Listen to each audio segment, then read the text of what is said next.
September మాసంలో కన్యా రాశిలో జన్మించినటువంటి వారికి గోచార ఫలితాలు ఎలా ఉన్నాయో తెలుసుకుందాం. అయితే ఈ సెప్టెంబర్ మాసంలో గ్రహస్థితి మూలకంగా ముఖ్యమైనటువంటి గ్రహాలు ఏ స్థానాలలో సంచరిస్తున్నాయి, ఆ స్థానాల మూలకంగా ఇచ్చేటువంటి ఫలితం ఎలా ఉండబోతుంది అనే విషయాన్ని మనం చూసినట్టయితే, సూర్యుడు ద్వాదశ జన్మస్థానాలలో సంచరిస్తున్నాడు. ద్వాదశ స్థానము, జన్మస్థానము ప్రతికూలం. కుజుడు జన్మ ద్వితీయ స్థానాలలో ప్రతికూలంగా సంచరిస్తున్నాడు. బుధుడు ద్వాదశ జన్మస్థానాల్లో సంచరిస్తున్నాడు, కొంత అనుకూలంగా ఉన్నాడు. గురువు దశమ స్థానంలో ప్రతికూలంగా ఉన్నాడు. శుక్రుడు ఏకాదశ స్థానంలో అనుకూలంగా ఉన్నాడు. ఏకాదశ స్థానము తదనంతరం ద్వాదశ స్థానంలోకి ప్రవేశిస్తున్నాడు. 14 వరకు ఏకాదశ స్థానం, 14 నుండి మాసాంతం వరకు శుక్రుడు ద్వాదశ స్థానంలో సంచరిస్తున్నాడు. అంటే శుక్రుడి యొక్క సంచారం చాలా అనుకూలంగా ఉంది. శని సప్తమంలో ఉన్నాడు, వక్రించి ఉన్నాడు కనుక 6వ స్థానంలో సంచరిస్తున్నటువంటి ఫలితం కూడాను కొంత ఇస్తాడు కనుక 6వ స్థానం గోచార రీత్యా కొంత అనుకూలమైనటువంటి స్థానం. తదనుగుణంగా కూడాను కొన్ని ఫలితాలు శని మూలకంగా కలిగేటువంటి అవకాశాలు ఉన్నాయి. ఇక రాహువు 6వ స్థానంలో అనుకూలంగా ఉన్నాడు, కేతువు ద్వాదశ స్థానంలో ప్రతికూలంగా ఉన్నాడు. ఈ విధంగా గ్రహస్థితి ఉంది. ఓవరాల్గా మనం చూసినట్టయితే గురువు ప్రతికూలంగా ఉన్నాడు, శని ప్రతికూలంగానే ఉన్నప్పటికీ వక్రించి ఉన్నాడు కాబట్టి కొంత న్యూట్రల్గా ఉన్నాడు. రాహు అనుకూలంగా ఉన్నాడు, కేతు ప్రతికూలంగా ఉన్నాడు. ఈ విధంగా గ్రహస్థితిని మనము చూసినట్టయితే గోచార ఫలితం. గోచారం అంటే ముఖ్యంగా మనము ఈ స్టేజ్లో మనం ఏం ఆలోచిస్తాము, కన్యా రాశిలో జన్మించినటువంటి వారికి, అంటే జన్మ సమయంలో చంద్రుడు ఉన్నటువంటి రాశి కన్యా రాశి అయినట్టయితే ఆ రాశి మూలకంగా ప్రస్తుతం గ్రహాలు ఎలా ఉన్నాయి అనేటువంటి దానిపైన మనం కాన్సన్ట్రేట్ చేసి తద్వారా గోచార ఫలితాలు చెప్తుంటాం. అయితే దీనికి వ్యక్తిగత జాతకాన్ని మనం కోరిలేట్ చేసుకున్నట్టయితే ఇంకా మంచి ఫలితాలు వస్తాయి. కాబట్టి అలాంటి వ్యక్తిగత జాతకాన్ని మీరు చెప్పుకోవడానికి, తెలుసుకోవడానికి సంప్రదించడం మంచిది. అయితే ఇందులో ఈ గోచార ఫలితాలను మనం చూసినట్టయితే మిశ్రమ ఫలితాలు ఎక్కువగా కనబడుతున్నాయి కనుక ప్రథమంగా ఉద్యోగస్తులు, ఎక్కువ శాతం ఉద్యోగంలో ఉన్నటువంటి వాళ్ళే ఉంటారు సమాజంలో. కాబట్టి ఉద్యోగస్తులపైన మనము కాన్సన్ట్రేట్ చేసినట్టయితే ఉద్యోగస్తులకు కొంత ఊరట లభిస్తుంది ఈ మాసంలో. అంటే సమస్యలు ఉన్నాయి, ప్రాబ్లమ్స్ ఫేస్ చేస్తారు, అయినప్పటికీ కొంత ఊరట మట్టుకు కొంత స్వాంతన లభించేటువంటి అవకాశాలు ఉన్నాయి. ఇక తోటి ఉద్యోగులతో మట్టుకు మనస్పర్ధలు కనబడుతున్నాయి కనుక పక్కన కూర్చొని మీతో వర్క్ చేస్తున్నటువంటి వాళ్ళతో మీరు ఓపెన్ అప్ అయి ఉంటే ప్రాబ్లమ్స్ను మీరు క్రియేట్ చేసుకున్న వాళ్ళు అవుతారు. కనుక మీరు చాలా జాగ్రత్తగా వ్యవహరించడం మంచిది. పై అధికారుల ఆదరణ మట్టుకు మీకు ఉంటుంది, అది కొంతవరకు అనుకూలమైనటువంటి అంశం. అధికారుల ఆదరణ మీకు ఉండడం మూలకంగా మీరు చేసేటువంటి పని లోపల మీకు కొంత సంతృప్తి ఉంటుంది. మనం చేసేటువంటి పనిని నలుగురు గుర్తించినట్టయితే డబ్బు రాకపోయినప్పటికీ, దానికి ప్రపోర్షనల్గా మనకు లాభం లేకపోయినప్పటికీ మనిషికి ఒక రకమైనటువంటి సంతృప్తి ఉంటుంది. అది ఈ నెల లోపల కన్యా రాశిలో పుట్టినటువంటి వారికి ఉంది. కాబట్టి అదొక ఎసెట్ మీకు. ఇక అనుకూల వాతావరణము కొంత అధికారుల మూలకంగా మీరు పొందుతారు ఆఫీసులో. ఇంకొక పక్కన వృధా ఖర్చులు ఉన్నాయి, అది కూడాను చాలా ముఖ్యమైనటువంటి విషయం. ఖర్చులు, డబ్బు, పొదుపు, రాబడి ఇవి మన జీవితం పైన చాలా ప్రభావాన్ని చూపిస్తాయి. ఆ విషయాన్ని మనం చూసినట్టయితే శని ప్రభావము, సూర్యుడి యొక్క ప్రభావము బాగా ఉంది కనుక వృధా ఖర్చులు ఒక పక్కన కనబడుతున్నాయి, వాటిని నియంత్రించుకోవాలి.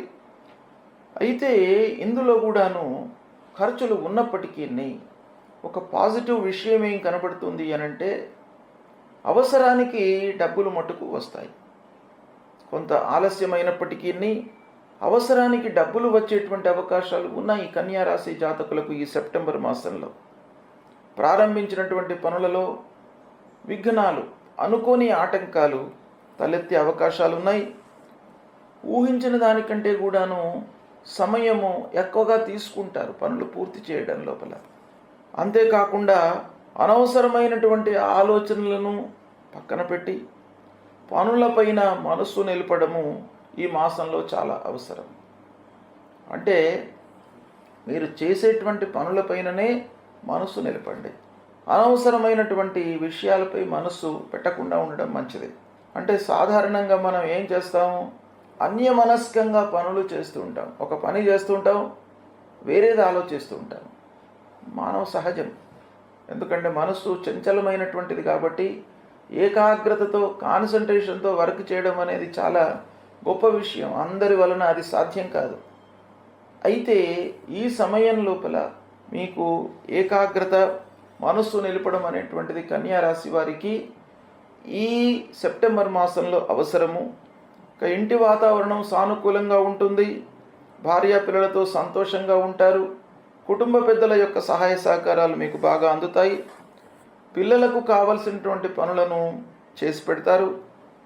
వాళ్లకు సంబంధించినటువంటి అన్ని పనులను కూడాను కూలంకషంగా ఆలోచించి వాళ్లకు ఒక మంచి భవిష్యత్తును ఏర్పాటు చేసేటువంటి యోచనలో ఉంటారు. మీరు వస్తువులను కొనుగోలు చేస్తారు.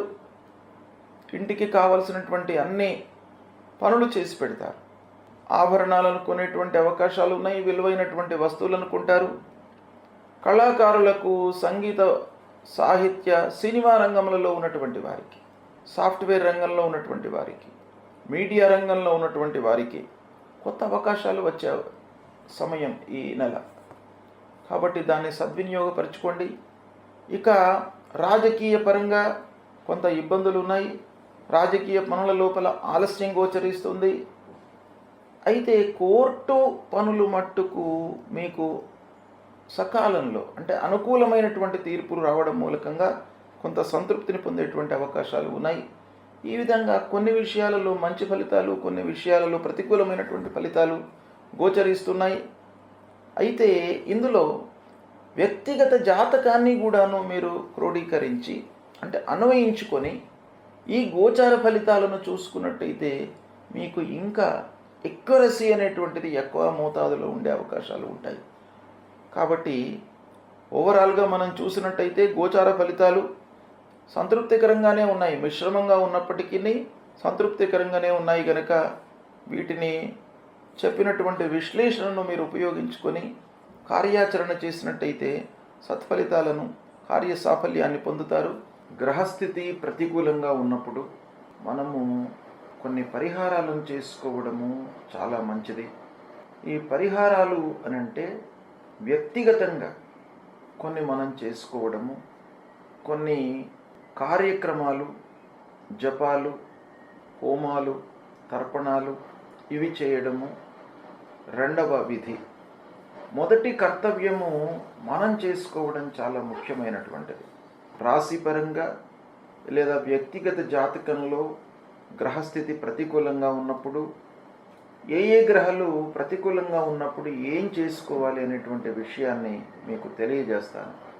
సూర్యుడు ప్రతికూలంగా ఉన్నప్పుడు, అంటే రాశి పరంగా మనము జన్మించినటువంటి రాశి పరంగా సూర్య భగవానుడు 1, 2, 4, 5, 7, 8, 9, 12 ఈ స్థానాలలో సంచరిస్తున్నప్పుడు సాధారణంగా మనకు సూర్యుడికి సంబంధించినటువంటి ఫలితాలు ప్రతికూలంగా ఉంటాయి. కనుక ఆ సూర్య భగవానుణ్ణి ప్రీతి చేసుకోవడానికి, సూర్యుడి మూలకంగా కలిగేటువంటి ఫలితాలను నిర్వీర్యం కావడానికి, అనుకూలంగా మనం మోల్డ్ చేసుకోవడానికి ఏం చేయాలి? సూర్యుడికి సంబంధించినటువంటి మూలమంత్రాన్ని మీరు నిత్యం పఠించడము, శివాభిషేకం చేయడము. శివుడు ఐశ్వర్యకారకుడు, అన్ని విధాలుగా మనను కాపాడేటువంటి భగవంతుడు, ఆ పరమశివుడు గనక ఆరోగ్యాన్ని ఇచ్చేటువంటి వాడు, ఆయుర్దాయాన్ని ఇచ్చేటువంటి వాడు, ఐశ్వర్యాన్ని ఇచ్చేటువంటి వాడు, అన్ని రకాలుగా మనను కాపాడేటువంటి భగవానుడు ఆ పరమశివుడు గనక ఆ పరమశివుణ్ణి మీరు ప్రతినిత్యము గుడికి వెళ్ళడము, అభిషేకము చేసుకోవడము, బిల్వదళము సమర్పించి ఆ భగవంతుణ్ణి వేడుకోవడము, ఇది ప్రధానంగా మీరు చేసుకోవలసింది. ఎర్రని పూలతో మీరు పూజ చేయండి, సూర్య నమస్కారాలు చేయండి. సూర్య భగవానుడికి అత్యంత ప్రీతికరమైనటువంటిది నమస్కారం. నమస్కార ప్రియో భానుహు అన్నారు. కాబట్టి కేవలము సూర్యుడికి నమస్కారం చేయడం మూలకంగానే మీకు అనుగ్రహాన్ని ఇస్తాడు. అంటే ద్వాదశాదిత్య రూపంలో ఉన్నటువంటి ప్రతి మాసంలో ఒక్కొక్క పేరుతో ఆ సూర్య భగవానుడు మనకు అనుగ్రహాన్ని ఇస్తాడు. కనుక సూర్యుడిని ప్రీతి చేసుకోవడానికై మీరు 12 మార్లు సూర్య నమస్కారం చేయండి. సూర్య నమస్కారం చేసినప్పుడల్లా భూమికి కూడాను నమస్కారం చేసుకోండి. ఇలా సూర్య నమస్కారం చేసుకోవడము, తర్వాత మాణిక్యాన్ని ధరించండి. సూర్యుడు ప్రతికూలంగా ఉన్నప్పుడు కెంపు అంటారు, మాణిక్యం, రూబీ. ఈ రూబీని ధరించినట్టయితే మీకు ఆ సూర్యుడి మూలకంగా కలిగేటువంటి దుష్ప్రభావము తగ్గుతుంది. అంతేకాకుండా జపము, ఆ మూల మంత్రము ఉంటుంది. జపా కుసుమ సంకాశం కాశ్యపేయం మహద్యుతిం తమోరిం సర్వపాపఘ్నం ప్రణతోస్మి దివాకరం అనేటువంటి మూల మంత్రాన్ని ప్రతినిత్యం కూడాను చదువుకోండి. సరే, ఇవన్నీ చేయడానికి మనకు సమయం లేదు అని అనుకుంటే కేవలము మీరు స్నానం చేసిన తర్వాత కొద్దిగా ఎండలోకి వచ్చి ఒక 2 నిమిషాలు ఎండలో నిలబడి సూర్య భగవానుడికి నమస్కారం చేసుకోండి. మీకు అన్నీ కూడాను అనుకూలత, అనుగ్రహాన్ని మీకు ఇస్తాడు. కనుక ఈ విధంగా సూర్యుడిని ప్రీతి చేసుకోండి. తర్వాత 2వ గ్రహము అంగారకుడు. అంగారకుడు చాలా విషయాలలో మనకు అనుకూల ప్రతికూలతను ఇస్తూ ఉంటాడు. కనుక అంగారకుడికి కూడాను మనం పరిహారం చేసుకోవడం చాలా ముఖ్యమైన విషయం. అంగారకుడు అనంటే కుజుడు. ఆ కుజుడు ప్రతికూలంగా ఉన్నప్పుడు మనం ఏం చేయాలి?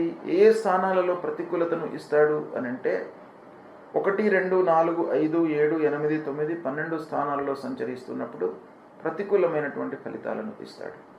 అంగారకుడి ప్రీత్యర్థమై మూలమంత్రాన్ని జపించడము, సుబ్రహ్మణ్య స్వామిని ఆరాధించడము. సుబ్రహ్మణ్య స్వామి దేవాలయానికి వెళ్ళండి. సుబ్రహ్మణ్య స్వామి దేవతల యొక్క సైన్యానికి అధిపతి. సుబ్రహ్మణ్య స్వామి చాలా విషయాలకు కారకుడు. కనుక ఆ సుబ్రహ్మణ్య స్వామిని ప్రీతి చేసుకోవడానికై, ఆ కుజ భగవానుని ప్రీతి చేసుకోవడానికై సుబ్రహ్మణ్య స్వామిని వేడుకోండి. సుబ్రహ్మణ్య స్వామి దేవాలయానికి వెళ్ళండి, అభిషేకం చేసుకోండి. మహాకాళి, మహాలక్ష్మి, మహాసరస్వతి అని కూడాను పూజించడం మూలకంగా మీ లోపల ఒక ధైర్య సాహసాలు కలుగుతాయి. తర్వాత కందులను దానంగా ఇవ్వండి, పగడం ధరించండి. ఇవి చేసినట్టయితే అంగారకుడు అంటే కుజుడు మీకు అనుకూలమైనటువంటి ఫలితాలను ఇస్తాడు. ఇక బుధుడు కూడాను చాలా ముఖ్యమైనటువంటి గ్రహం. బుధుడు అనుకూలంగా ఉన్నట్టయితే వ్యాపారము, ఆలోచన విధానము, సమయస్ఫూర్తి, అనుకూలమైనటువంటి నిర్ణయాలు తీసుకోవడము, ఫ్లాష్ ఐడియాస్కి కూడాను మనకు బుధుడు కారకుడు. కాబట్టి బుధుడి యొక్క అనుకూలత చాలా ఉండాలి. కనుక బుధుడు ప్రతికూలంగా ఉన్నప్పుడు మనము మూలమంత్రాన్ని జపించడము లేదా విష్ణువును పూజించడము, ఆ శ్రీమన్నారాయణుణ్ణి పూజించడం మూలకంగా మీ లోపల స్థిరత్వం కలుగుతుంది. సమయానుకూలంగా మీరు నిర్ణయాలు తీసుకోగలుగుతారు. మీ లోపల ఆ సమస్యకు సంబంధించినటువంటి పరిష్కార మార్గాన్ని ఆ భగవంతుడు మీకు ఇస్తాడు. కాబట్టి విష్ణువును పూజించండి, విష్ణు సహస్రనామాలు పఠించండి, పచ్చటి పూలతో పూజించండి, పెసళ్ళు దానం ఇవ్వండి. తర్వాత మూలమంత్రాన్ని నిత్యం కూడాను పఠించండి. ఇవి చేయడం మూలకంగా మీకు బుధుడు అనుకూలిస్తాడు, అనుకూలమైనటువంటి ఫలితాలను ఇస్తాడు. ఇక ముఖ్యమైనటువంటి గ్రహము చాలా విషయాలలో ప్రభావాన్ని చూపించేటువంటి గ్రహము గురుగ్రహము. ఈ గురువు అనుకూలంగా ఉన్నట్టయితే అద్భుతాలు జరుగుతాయి, ప్రతికూలంగా ఉన్నట్టయితే మీకు ఆలస్యము, ఆటంకాలు, సమయానికి కాకపోవడము, మధ్యలో వదిలిపెట్టడము, ఇలాంటివి ఎన్నెన్నో మీకు ఇబ్బందులకు కారకుడు గురువు. కాబట్టి ఆ గురువు ప్రీతి కొరకై, గురువును ప్రీతి చేసుకోవడానికై మూలమంత్రాన్ని పఠించండి. దేవానాంచ ఋషీణాంచ గురుం కాంచన సన్నిభం వందనీయం త్రిలోకానం తం నమామి బృహస్పతి అనేటువంటి మూలమంత్రాన్ని పఠించండి.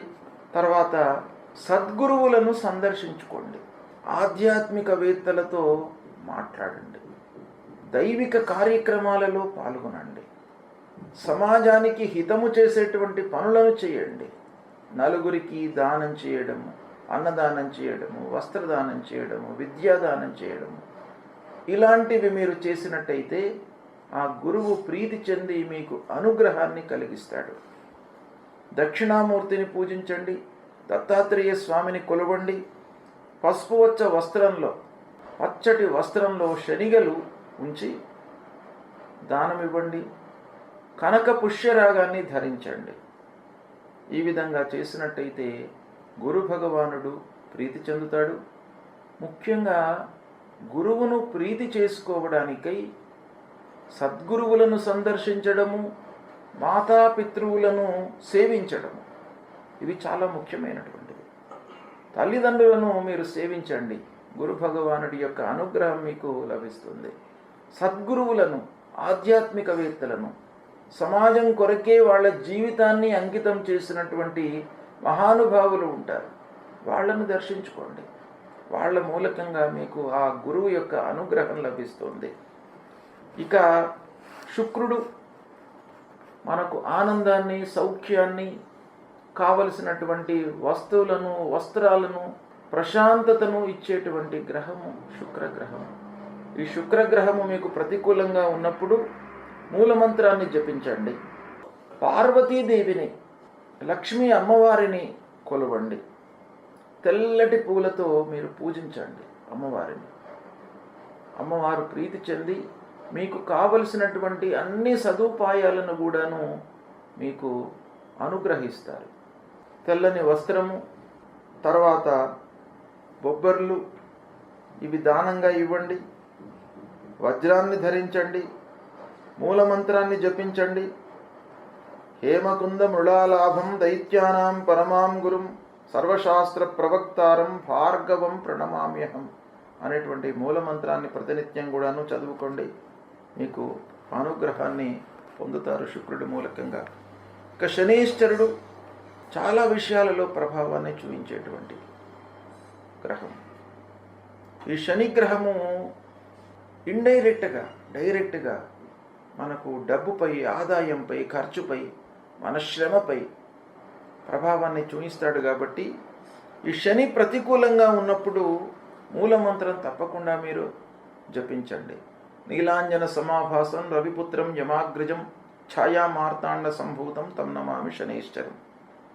ఈ మూలమంత్రాన్ని జపిస్తూ శివుణ్ణి ఆరాధించండి, ఆ పరమశివుడికి అభిషేకం చెయ్యండి, శని స్తోత్రాన్ని పఠించండి. శివ పూజ మూలకంగా మీకు అద్భుతాలు జరుగుతాయి. ఆ శివుణ్ణి నమ్ముకొని ప్రతినిత్యం కూడాను దైవారాధన చేస్తూ శివాలయానికి వెళుతూ ఆ శంకరుడిపై ఒక బిల్వదళాన్ని ఉంచి మీరు నమస్కారం చేసుకున్నట్టయితే మహదానంద పరవశుడైనటువంటి ఆ శంకరుడు మిమ్మల్ని అనుగ్రహిస్తాడు. ఆ శని మూలకంగా కలిగేటువంటి దుష్ప్రభావం దూరం అవుతుంది. ఆంజనేయ స్వామిని కూడాను కొలవండి. భయము, ఆందోళన ఇవి లేకుండా మిమ్మల్ని కాపాడుతాడు. నల్లటి వస్త్రము, నల్లని నువ్వులను దానంగా ఇవ్వండి. ఇంద్రనీలాన్ని ధరించండి. ఇవి చేయడం మూలకంగా శని యొక్క ప్రభావం తగ్గుతుంది. రాహువు ప్రతికూలంగా ఉన్నప్పుడు మనము ఏమి చేసుకోవాలి అనేటువంటి విషయాన్ని మనం చూసినట్టయితే, రాహువు గోచార రీత్యా 3, 6, 11 స్థానాలలో శుభ ఫలితాలను ఇస్తాడు. మిగతా అన్ని స్థానాలలోనూ ప్రతికూలమైనటువంటి ఫలితాలు ఇస్తాడు. అంటే రాహువు ఇచ్చేటువంటి ప్రతికూల స్థానాలు 1, 2, 4, 5, 7, 9, 10, 12. ఈ స్థానాలలో రాహు సంచరిస్తున్నప్పుడు మనకు గోచార రీత్యా ప్రతికూలమైనటువంటి ఫలితాలను ఇస్తాడు గనక రాహు ప్రీత్యర్థమై రాహు యొక్క అనుగ్రహం కొరకై మూలమంత్రాన్ని మనం పఠించడము, జపించడము. రాహు మూలమంత్రం అర్ధకాయం మహావీర్యం చంద్రాదిత్య విమర్దనం సింహికా గర్భసంభూతం తం రాహుం ప్రణమామ్యహం. ఈ మూలమంత్రాన్ని ప్రతినిత్యం కూడాను జపించడము, దుర్గామాతను పూజించడం. దుర్గాదేవి మహాకాళి, మహాలక్ష్మి, మహాసరస్వతి స్వరూపిణి అయినటువంటి ఆ దుర్గామాతను పూజించడం మూలకంగా కూడాను మనకు రాహు యొక్క ప్రతికూలత తగ్గుతుంది. ఇక మినుములు దానంగా ఇవ్వడం, గోమేధికాన్ని ధరించడము, ఇవి చేసినట్టయితే రాహు మూలకంగా కలిగేటువంటి దుష్ప్రభావము తగ్గి మంచి ఫలితాలను పొందేటువంటి అవకాశము ఉంటుంది. కాబట్టి ఇవి దానము, పారాయణము, జపము, దానము ఇవి ఇవ్వడం మూలకంగా మనకు మంచి జరుగుతుంది కనుక ముందుగా మీరు చేయవలసినటువంటిది అమ్మవారిని ప్రతినిత్యం కూడాను దర్శనం చేసుకోండి. అమ్మవారిని దర్శనం చేసుకున్నట్టయితే దుర్గే స్మృత హరతి భీతిమశేష జంతో స్వస్థై స్మృత మతిమతీవ శుభాం దదాతి అని అన్నారు. కాబట్టి దుర్గాదేవిని మీరు దర్శించడం మూలకంగానే మీ లోపల ఉన్నటువంటి భయాలు, ఆందోళనలు, మానసిక వికలత ఇవన్నీ కూడాను దూరమైపోతాయి. కనుక అమ్మవారిని ప్రతినిత్యం కూడాను దర్శించండి, పూజించండి. ఇక కేతువు ప్రతికూలంగా ఉన్నప్పుడు కేతువు కూడాను 1, 2, 4, 5, 7, 9, 10, 12 స్థానాలలో సంచరిస్తున్నప్పుడు ప్రతికూలమైనటువంటి ఫలితాలను ఇస్తాడు. కనుక కేతు ప్రీత్యర్థమై జపము అంటే మూలమంత్ర జపము చేయడము. ఫలాశ పుష్ప సంకాశం తారక గ్రహమస్తకం రౌద్రం రుద్రాత్మకం ఘోరం తం కేతుం ప్రణమామ్యహం అనేటువంటి మూలమంత్రాన్ని ప్రతినిత్యం కూడాను చదువుకోవడము. గణపతిని పూజించడము. కేతువుకు సంబంధించినటువంటి అధిష్టాన దేవత గణపతి, విఘ్నాధిపతి. మనకు విఘ్నాలు రాకుండా మన జ్ఞానము సన్మార్గంలో ప్రయాణించేటట్టుగా మంచి ఆలోచనలు రావడానికి, సమయస్ఫూర్తితో మనము నిర్ణయాలు తీసుకోవడానికి గణపతి ఆరాధన అనేటువంటిది చాలా ముఖ్యమైనటువంటిది. ఈ గణపతిని ఆరాధించినట్టయితే, గణపతిని పూజించినట్టయితే మీకు తప్పకుండా ఈ కేతు మూలకంగా కలిగేటువంటి దుష్ప్రభావము తగ్గుతుంది. ఉలవలు దానంగా ఇవ్వండి, వైడూర్యాన్ని ధరించండి. ఇవి చేయలేనటువంటి వాళ్ళు కేతువుకు సంబంధించినటువంటి స్తోత్రం ఉంటుంది. ఆ స్తోత్రము ప్రతినిత్యం కూడాను మీరు పఠించినా కూడాను మీకు కేతువు మూలకంగా కలిగేటువంటి దుష్ప్రభావం దూరం అవుతుంది, అనుకూల ఫలితాలు ఉంటాయి. ఈ విధంగా ఈ గ్రహాలకు చెప్పబడినటువంటి పూజలు, దానాదులు, నవరత్నాలు ధరించడము వీటి మూలకంగా మీకు అనుగ్రహం లభిస్తుంది. ముందు దేవతా అనుగ్రహం కొరకై దేవాలయానికి వెళ్ళండి, సద్గురువులను దర్శించుకోండి. ఇవి దర్శించుకున్నట్టయితే మీకు ఈ దుష్ప్రభావం దూరం అవుతుంది, మంచి ఫలితాలు కలుగుతాయి. సెప్టెంబర్ మాసంలో ముఖ్యమైనటువంటి పండుగల గురించి తెలియజేస్తాను. 1 సెప్టెంబర్ సోమవారం అదుఃఖ నవమి. అంటే ఈ నవమి రోజున నందాదేవిని పూజించడం మూలకంగా, అంటే సంతోషాన్ని మనకు ఇచ్చేటువంటి అమ్మవారు నందాదేవి. ఈ నందాదేవిని పూజించడం మూలకంగా మనకు జీవితంలో దుఃఖాలు మన దరి చేరకుండా ఉంటాయి అనేటువంటిది శాస్త్రం చెప్తుంది. కనుక అందరూ కూడాను నందాదేవిని పూజించడం మూలకంగా సుఖ సంతోషాలు మీ జీవితంలో కలుగుతాయి. కనుక ఈ రోజున అమ్మవారి పూజ చేయండి. ఇక 2వ తారీఖు నాడు మంగళవారం జ్యేష్ఠ గౌరీ విసర్జనం. అంటే జ్యేష్ఠ గౌరీని మనము ఆవాహన చేసి పూజించి ఈ రోజున విసర్జన చేయడం జరుగుతుంది. లక్ష్మీ జ్యేష్ఠ వీళ్ళిద్దరు కూడాను మన సాంప్రదాయం ప్రకారంగా, హిందూ సాంప్రదాయం ప్రకారంగా ఒకరు మనకు ధనాన్ని కావలసినటువంటి స్థితిగతులను ఇచ్చేటువంటి వాళ్ళు, ఒకరు మనకు దుఃఖాన్ని కలిగించేటువంటి వాళ్ళు, కష్టాలను కలిగించేటువంటి వాళ్ళు. ఇద్దరిని కూడాను మనం పూజిస్తాం మన శాస్త్రం ప్రకారంగా. కనుక మహాలక్ష్మి వ్రతారంభము గత మాసంలోనే 31 ఆగస్టు రోజున ప్రారంభమయ్యి 1వ తారీఖున ఈ సెప్టెంబర్ మాసంలో గౌరీదేవిని పూజించడము,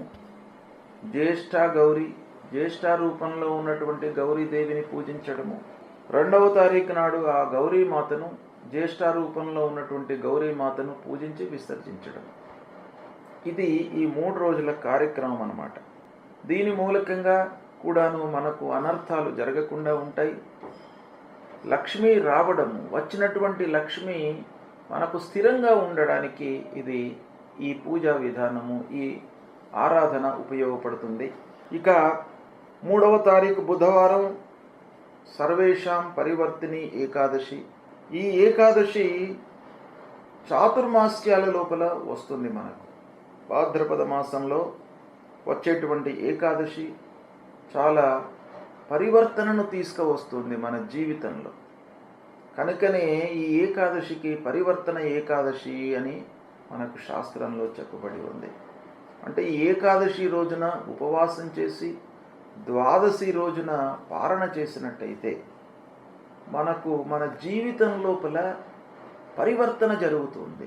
అంటే అంతకు ముందు ఉన్నటువంటి విధానం నుండి ఒక సుఖమయమైనటువంటి జీవిత విధానంలోకి మీరు పరివర్తన చెందడానికి ఈ ఏకాదశి అనేటువంటిది మీకు ఉపయోగపడుతుంది. కనుక దీన్ని మీరు ఆచరించండి. ఇక 4వ తారీఖు గురువారం వామన జయంతి.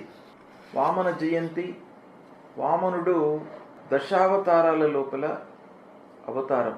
ఈ వామనుణ్ణి పూజించడం మూలకంగా అనర్థాలన్నీ కూడాను దూరమవుతాయి, అత్యాశలకు తావు లేకుండా ఉంటుంది.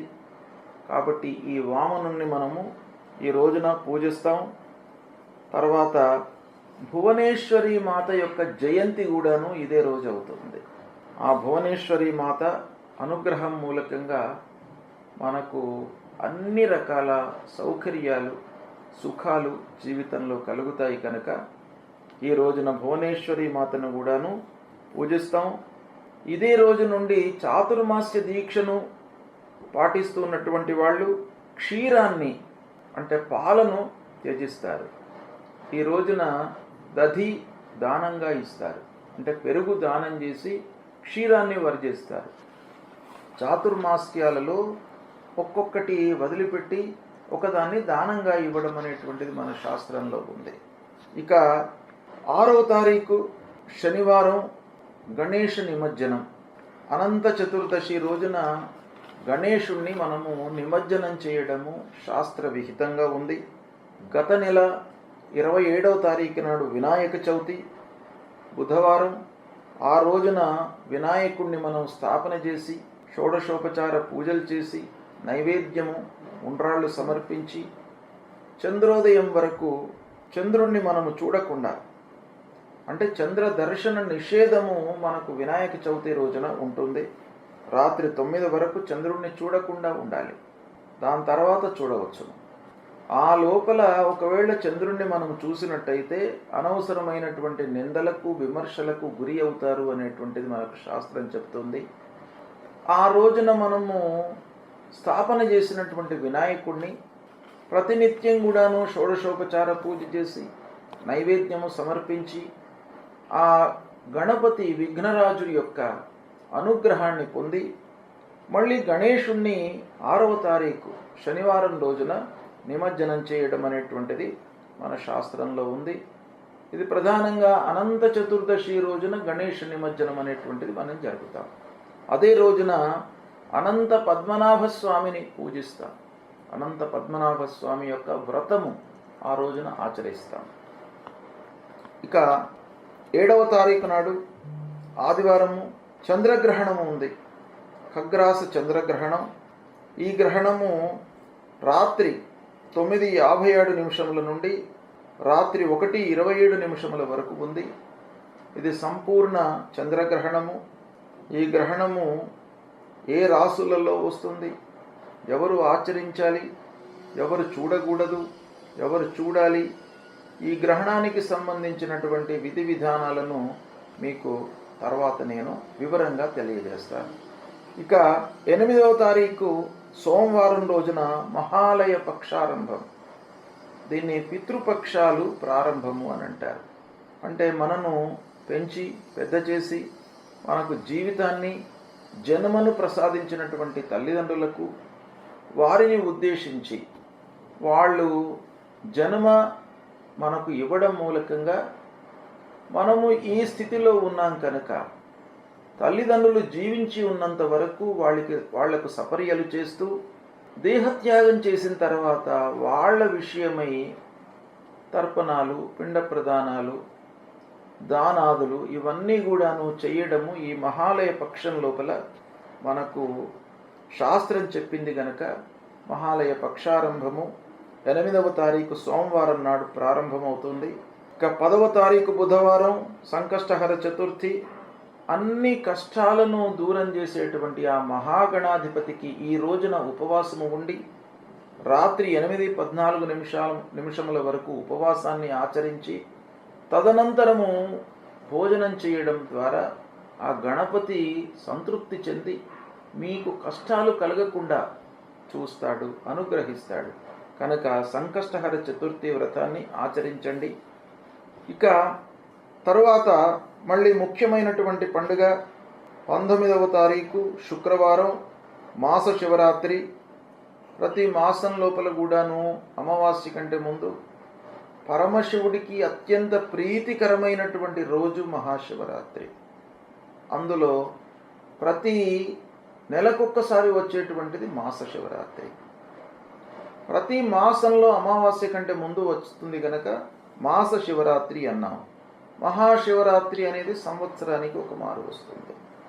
అయితే ఈ మాస శివరాత్రి రోజున ప్రదోషకాలం వరకు ఉపవాసం చేసి ప్రదోషకాలంలో శివుడికి ఆ పరమశివుణ్ణి అభిషేకించేసి బిల్వదళము సమర్పించి మనము భోజనం చేసినట్టయితే ఆ పరమశివుడు సంతృప్తి చెంది మనకు ఐశ్వర్యాన్ని ప్రసాదిస్తాడు అనేటువంటి శాస్త్రం చెప్తుంది కనుక ప్రతి మాస శివరాత్రి రోజున మీరు శివాలయానికి వెళ్ళండి, శివుణ్ణి దర్శించుకోండి, వీలైతే అభిషేకం చేయండి, లేదా అభిషేచనం చేసేటువంటి కార్యక్రమంలో పాల్గొనండి, అన్నదానం చేయండి. ఇక 20వ తారీఖు శనివారం మహాలయాంతర్గతంగా ఒక ప్రత్యేకమైనటువంటి దినం. ఎవరైతే అనూహ్యంగా యాక్సిడెంట్స్ లోపల ఎవరైతే గతిస్తారో వాళ్లను ఉద్దేశించి వాళ్ళ ప్రీత్యర్థమై చేసేటువంటి రోజు. అంటే వాళ్ళ ప్రీత్యర్థమై పిండ ప్రదానము, తర్పణాలు, శ్రాద్ధాదులు చేసేటువంటి దినం అన్నమాట. దీన్ని మనం ఏమంటాము? విషశస్త్రాదిహత జనానాం మహాలయ.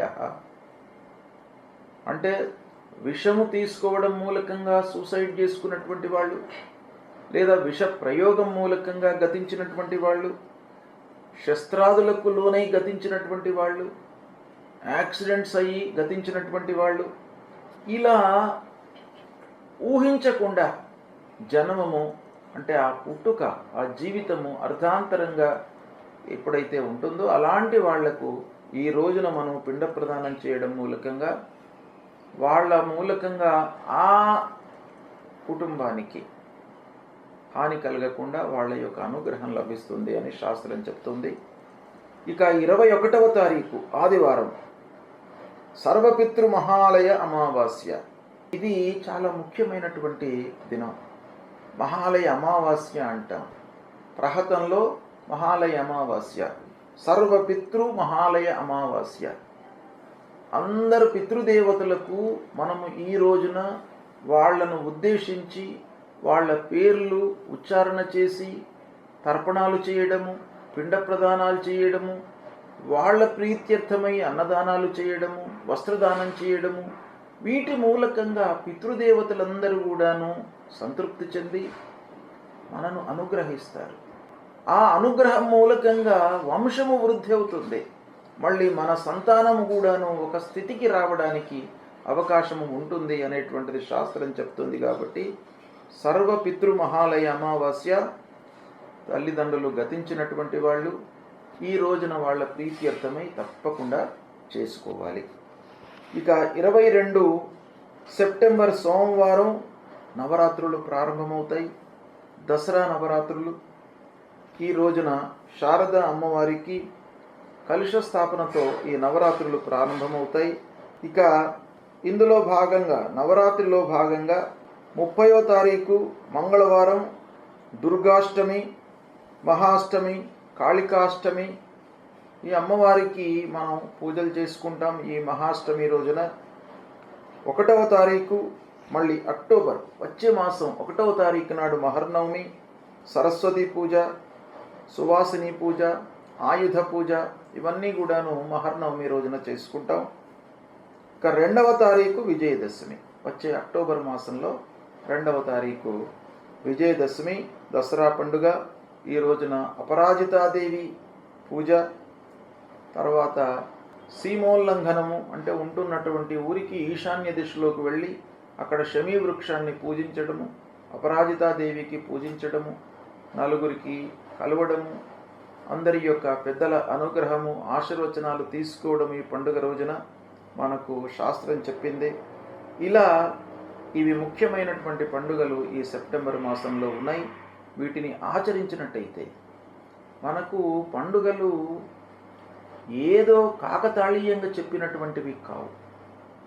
ఋషులు దర్శించి వాటి యొక్క అనుభవాన్ని వాళ్ళు ఆ పండుగల యొక్క అనుభవంలోకి తీసుకొని అవి మానవాళికి మనకు అందించారు.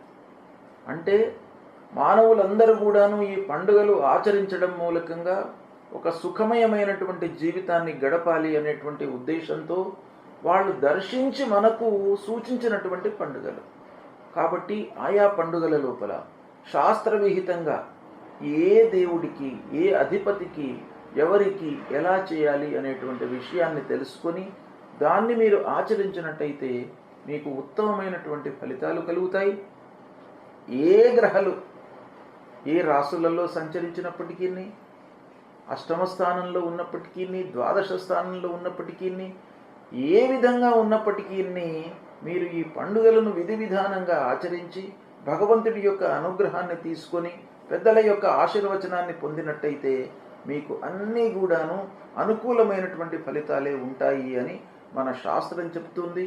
ఇది ఋషి వచనం కాబట్టి ఇది తప్పకుండా మీరు పాటించండి. శుభం.